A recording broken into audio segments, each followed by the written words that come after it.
कि जुल्म जाति और दादागिरी की ऐसा इलाज किया जाएगा कि दोबारा कोई दादा बनने का काम करते तो पता लगता है कि कहीं किसी बहन बेटी के साथ अपमान हो गया है, कई गांव से सामूहिक बहिष्कार हो गया है, कहीं प्योमार के पेट पर लटका दिया है, कहीं मूछे रखने पर हत्या कर दी है। सारी मुसीबतों को डॉक्टर बाबा साहब अम्बेडकर काट के चले गए और आपके अंगूठे में ताकत दे गए कि आप हजारों साल की गुलामी को एक दिन में काटते मौका आएगा। अगर आपने जिम्मेदारी से अपना काम अदा किया और आपके बीच के लोग ताकतवर हुए तो फिर आपको किसी के आगे हाथ फैलाना नहीं पड़ेगा।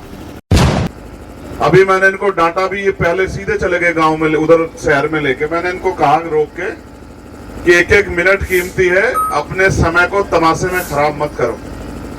इधर तमाशा दिखा के आगे कुछ नहीं होगा, अपने लोगों के बीच चलो, अपनी बात रखेंगे, लोगों से उम्मीद करेंगे कि वो हमारी बात को सुने और समझे।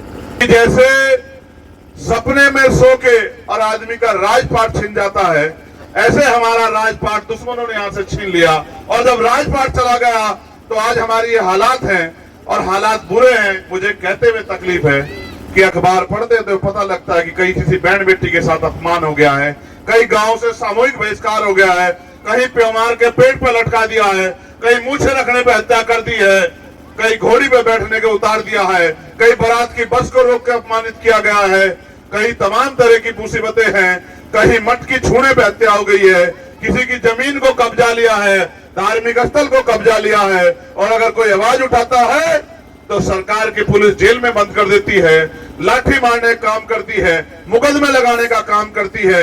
हम अपने अधिकारों का भी प्रयोग नहीं कर पा रहे। तो इसलिए मैं आपसे कह रहा था कि हम गुलाम, आप अपने घरों के हालात देखो, कितनी सुविधाएं आपके घरों में, कितने घरों में चार पहियों गाड़ी, जरा हाथ उठा के बताइए मेरी माओ बहनों को।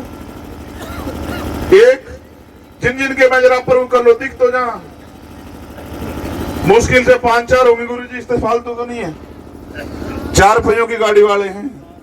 कितने हैं जरा हाथ ऊपर करो, घबराओ मत, एक हाथ ऊपर करो, गिनती नहीं हो पाएगी। 8, 7, 10, 12 होंगे। और संख्या कितनी है यहाँ? कितनों के पक्का मकान है, कितनों के 10-20 बीघे की जमीन है, कितनों के घर में नौकरी है, कितनों के घरों में फैक्ट्री लग रही है, कितनों के बच्चे रोजगार कर रहे हैं। आप महसूस करके देखोगे तो समाज में इनकी संख्या 5-4% है और बाकी 90-95% समाज सुबह मेहनत मजदूरी करने के लिए जाता है, तब जाकर अपने बच्चों का पेट भरता है। उसके बाद भी बदलाव नहीं चाह रहे हो। 70 साल तो आजादी के हो गए, इससे पहले बहुत दिनों से चला रहा है। ये तो भला है बाबा साहब अम्बेडकर का, जिन्होंने अपने 4-4 बच्चे कुर्बान करके और आपको और हमें राज करने के लिए वोट का अधिकार दे दिया, संविधान दे दिया। अगर संविधान नहीं होता और ये वोट का अधिकार नहीं होता तो आपकी बस्तियों में आज भी छुआछूत है, आपकी बस्तियों में पैर रखना नहीं आता कोई। मैं 2017 में जेल चला गया।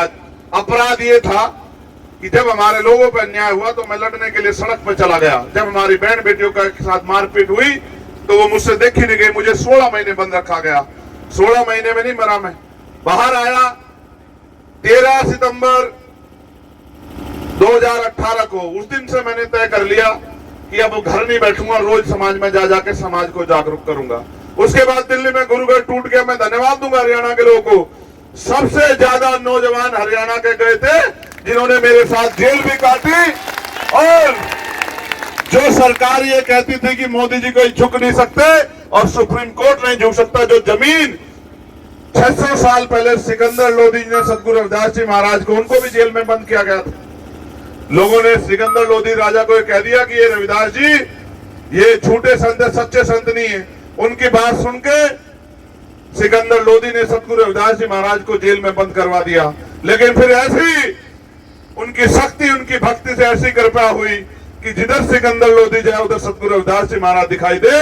और सतगुरु महाराज को वो चारों तरफ देख के उसके दिमाग में आ गया कि मैंने किसी सच्चे व्यक्ति को, किसी सच्चे संत को बंद कर दिया। वो हाथ जोड़ के कहा कि महाराज जी गलती होगी, आप मेरी धरती पे आए हो, आप दिल्ली आए हो, मैं चाहता हूं कि आप यहाँ कुछ दिन रुको। सह सम्मान उसने एक जगह दी, उस जगह को लुटेरे ने लूट लिया। जब वो लूट ली जगह, वो गुरु घर तोड़ दिया, तब फिर हम आंदोलन करने गए। आपका बहुत सहयोग रहा, 96 लोग जेल में रहे, खूब लाठियां खाई।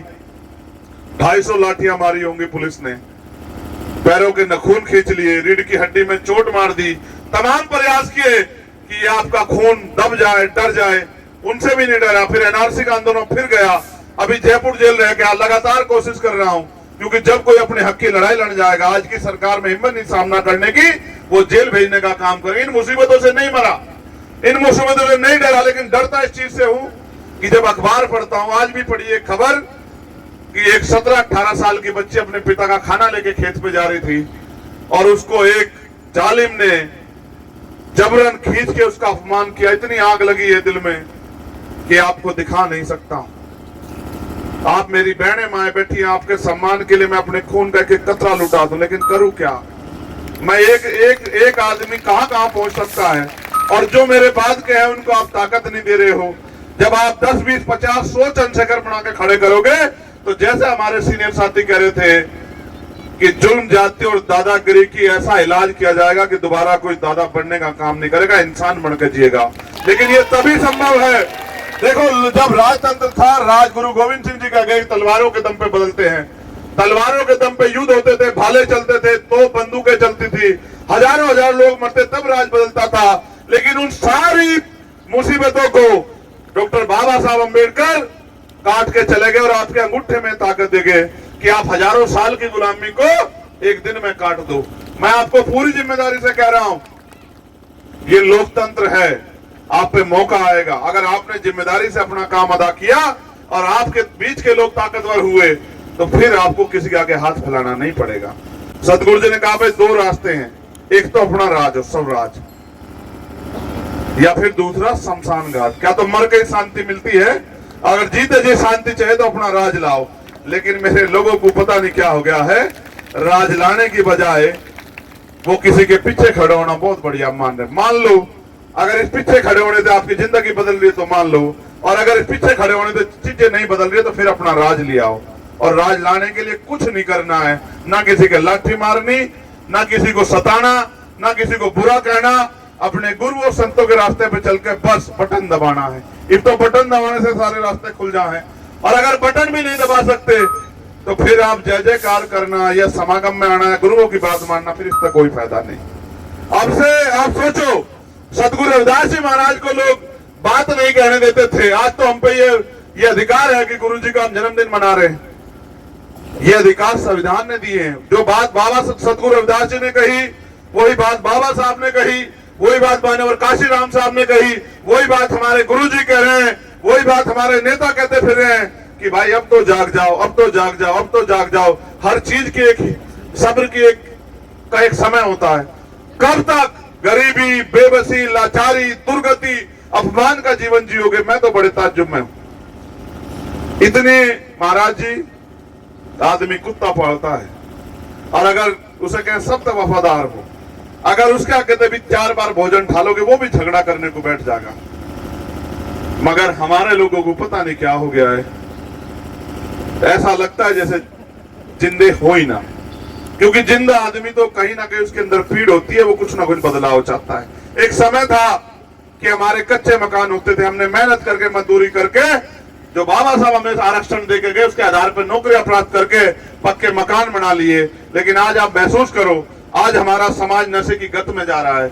हमारे नौजवान घर से निकलते हैं और स्कूल जाने के बजाय शराब के ठेकों की तरफ जाते हैं, और शराब पी के फिर वो पूरे दिन परेशान होकर घूमते फिरते हैं और वो सोचते हैं कि बदलाव हो जाएगा। हमारे जो पढ़े लिखे लोग हैं वो बेचारे गरीब लोग देसी पी रहे हैं, वो अंग्रेजी पी रहे हैं, वो शादी पार्टियां करते हैं, बढ़िया बढ़िया बोतल उठा के रखते हैं। गरीब लोग आके देखते हैं कि अमीर भी पी रहा है तो ये बहुत अच्छी चीज है, और वो शराब देखते हैं, वो भी अपने घर में कोशिश करते हैं उधार उधार मांग के कुछ बेच खोज के वो अमीर वो अंग्रेजी पीने का प्रयास करते हैं। ना अंग्रेजी तो जिंदगी बदलने की, ना देसी तो जिंदगी बदलेगी। अगर जिंदगी बदलनी है तो अपने संतों गुरुओं महापुरुषों की बात को सुनकर बदलेगी, और अंधविश्वास पाखंडवाद के लात मार के बदलेगी।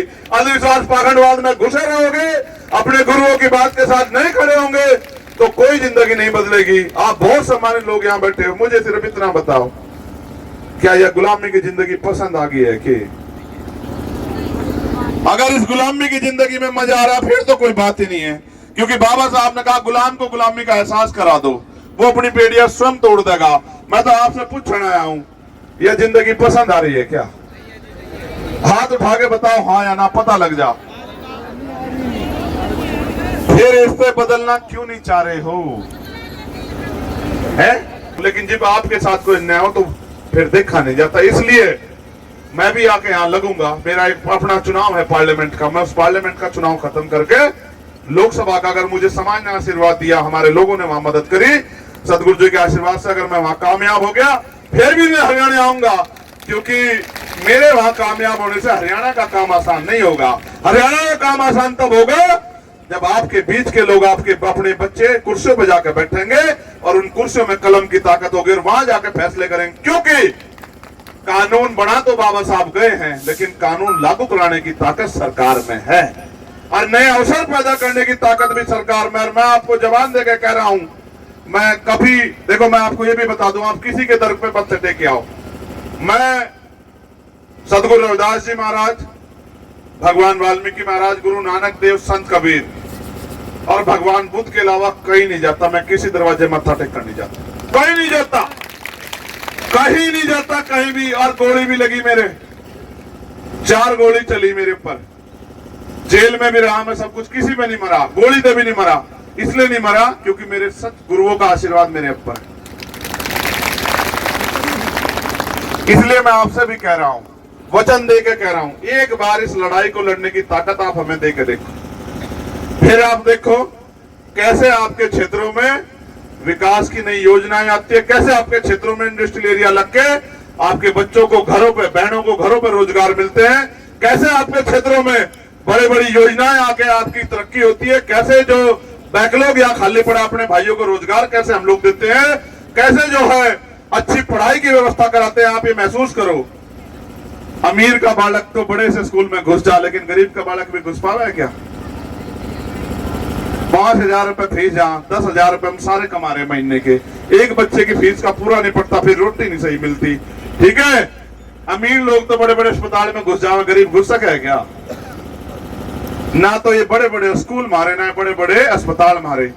ये स्कूल भी मारे हो जाएंगे, अस्पताल भी मारे हो जाएंगे, क्योंकि राज उनका होता है जिनकी सरकार होती है। और साहब ये कहते थे, मानव काशी राम साहब की, जिनका राज होता है उनकी बहन बेटियों को अपमान नहीं करता, उनके साथ कोई जुन जाति नहीं होती, उन्हें घोड़ी से कोई नहीं उतारता, उनका सामाजिक बहिष्कार कोई नहीं करता, उनके कोई लठ नहीं मारता, उनको कोई बेइज्जत नहीं करता और उनका हाथ कभी ऐसे फैला नहीं होता। मैं तो समझा ही सकता हूं, मेरा एक ही काम है। साहब कहते थे मैं तो अपने नालायक समाज को लायक बनाने के लिए निकला हूं। मैं तो आपको सिर्फ यही कह सकूं कि भाई जब तक मेरे अंदर जान है, लहू का आखिरी कतरा सांस रहेगी, मैं आपके लिए लड़ता रहूंगा, आपके सम्मान को झुकड़ नहीं देने का। जितनी हिम्मत होगी उस हिम्मत के साथ डटे रहेंगे। और ये भीम आर्मी आजाद समाज पार्टी आपकी स्वाभिमान सम्मान की रक्षा करेगी। मगर मैं आपसे भी कहूंगा, यहाँ बहरूप ये बहुत घूम रहे हैं और बहुत दिन हो गए ठगे जाते थे। मैं भाई इस बात को कह रहे थे, मैं निंदा नहीं चाहता किसी की, निंदा करके किसी कुछ होने वाला भी नहीं है। ना तो सतगुरु जी ने मुझे ये सिखाया कि किसी की निंदा करो। कोई किसी को बुरा कहेगा उसके माथे और कोई किसी को अच्छा कहेगा उसके माथे। ना तो हमारे गुरुओं ने सिखाया, ना हम किसी की निंदा चाहते। मैं तो सिर्फ आपसे कह रहा हूं, आपने सबको अजमा लिया, ये लड़ाई लड़ने की हिम्मत आप चंद्रशेखर आजाद को दो, फिर आप देखो कि कैसे जिंदगी बदलती है। अब आप सुनो, एक कहावत है कि अजमाए हुए को अजमाओगे तो वही मिलेगा जो मिलता आया है।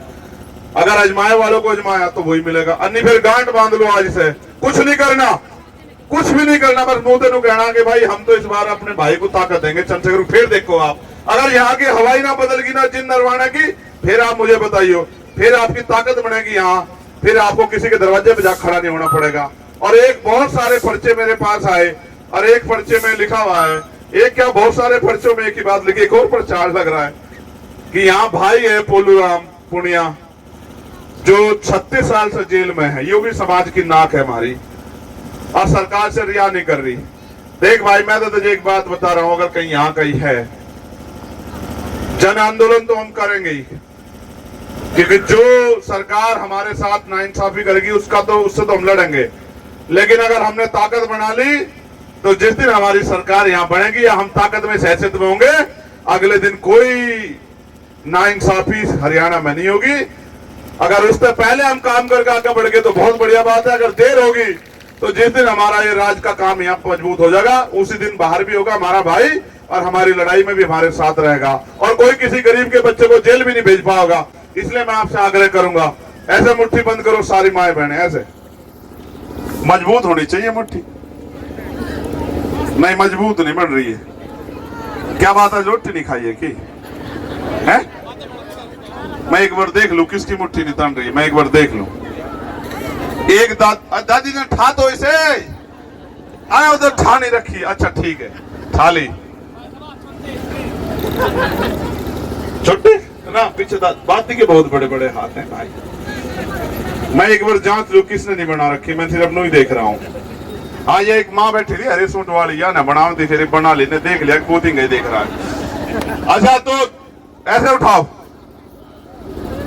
बोलिए सदगुरु रविदास महाराज जी की, भगवान वाल्मीकि महाराज जी की, सदगुरु रविदास शक्ति, सदगुरु रविदास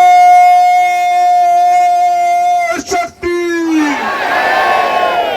अब दोनों हाथ उठाकर आशीर्वाद दो, छोटी बड़ी मत मानो, थारा सबका खून हो अधिकार बैठे, तम भी दो।